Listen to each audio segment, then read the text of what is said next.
मेरे साथ भाजपा सांसद सुनीता दुग्गल हैं। कई मुद्दों पर उनसे बातचीत करेंगे। सबसे पहले तो आपने दौरा किया अपने इलाके का, कैसा फीडबैक है लोगों का? जी बहुत अच्छा लगा। बहुत दिन से मेरी भी इच्छा थी कि मैं अपने इलाके में लोगों के रूबरू हूं और लोगों को भी ये बहुत इच्छा थी कि हमारा सांसद हमारे बीच में आए।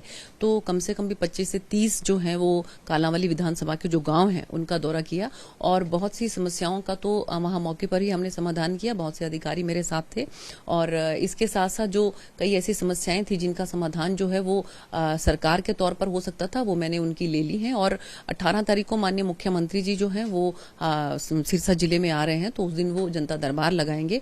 तो माननीय मुख्यमंत्री जी के समक्ष भी जो समस्याओं को हम रखेंगे और मैं कोशिश करूंगी कि ज्यादा से ज्यादा समस्याओं का समाधान हो सके। एक आपके ही लोकसभा क्षेत्र में फतेहाबाद में ताऊ देवीलाल की जयंती पे सभी इकट्ठे होकर तीसरे मोर्चे के गठन की बात कर रही है इनेलो, नीतीश कुमार, अन्य। क्या लगता है बनेगा वहीं से?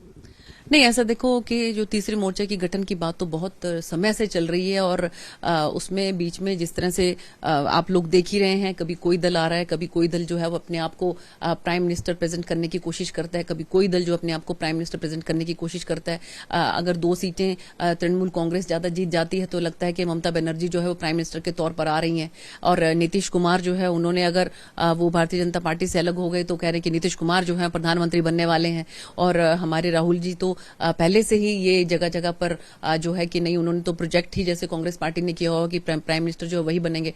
तो मुझे नहीं लगता कि इस तरह की जो है गठन की बातें बहुत समय से चली आ रही हैं। जो वो ओकेजन है वो ओकेजन है ताऊ देवीलाल जी की जयंती को मनाना।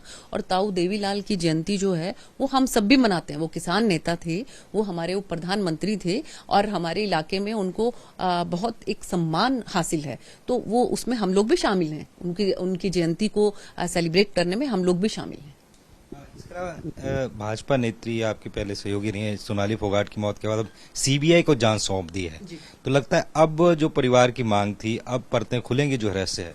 देखिए, ऐसा है कि जो गोवा सरकार है वो बिल्कुल बारीकी के साथ इसके अंदर इन्वेस्टिगेशन कर रही थी और इसके साथ साथ वो लोग हरियाणा में भी आए और हरियाणा की जो प्रशासन है और सरकार है वो भी पूरे तरीके से उनको सहयोग कर रहा था।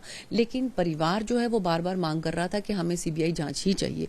तो माननीय मुख्यमंत्री जी ने ये कहा था कि परिवार की जो भी इच्छा है सरकार उनके साथ है। तो परिवार की मांग को देखते हुए इस जांच को जो है वो सीबीआई को सौंपा गया है।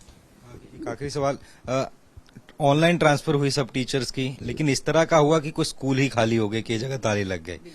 अब वो धरने पर बैठे हैं, बच्चे चंडीगढ़ तक पहुंच रहे हैं।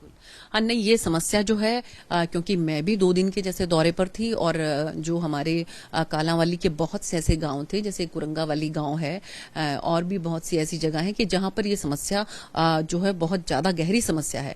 और मुझे लगता है कि सभी वहां पर जो जनता जनार्दन है वो भी अपनी समस्या को लेकर 18 तारीख को माननीय मुख्यमंत्री जो सिरसा में आ रहे हैं उन तक अपनी बात को पहुंचाएंगे और हम भी जो है जो आम जन की ये समस्या है उसको माननीय मुख्यमंत्री जी के समक्ष रखेंगे। और मुझे पूरी उम्मीद है कि इसका कोई ढंग से तरीके से कोई समाधान निकलेगा, क्योंकि इसकी वजह से बहुत से बच्चे सफर कर रहे हैं। बहुत से स्कूल्स ऐसे हैं जो बिल्कुल टीचर से खाली हो गए हैं और बहुत से स्कूल्स ऐसे हैं कि जहां पर संख्या बहुत ज्यादा हो गई है। तो ये जो एक डिस्पैरिटी हो गई है, इस बात को लेकर सभी में काफी रोष है और हम माननीय मुख्यमंत्री जी के संज्ञान में ये बात लेकर आएंगे और मुझे पूरी उम्मीद है कि शिक्षा मंत्री जी और माननीय मुख्यमंत्री जी मिलकर इसका कोई समाधान निकालेंगे। ये थी मेरे साथ सुनीता दुग्गल, जिनका कहना कि ऑनलाइन ट्रांसफर से लेकर अन्य मुद्दे जो हैं उनसे जब 18 तारीख को सिरसा में मुख्यमंत्री जी आएंगे बातचीत की जाएगी। दिल्ली से कैमरामैन आदित्य के साथ नितिन धीमान, MS1 न्यूज।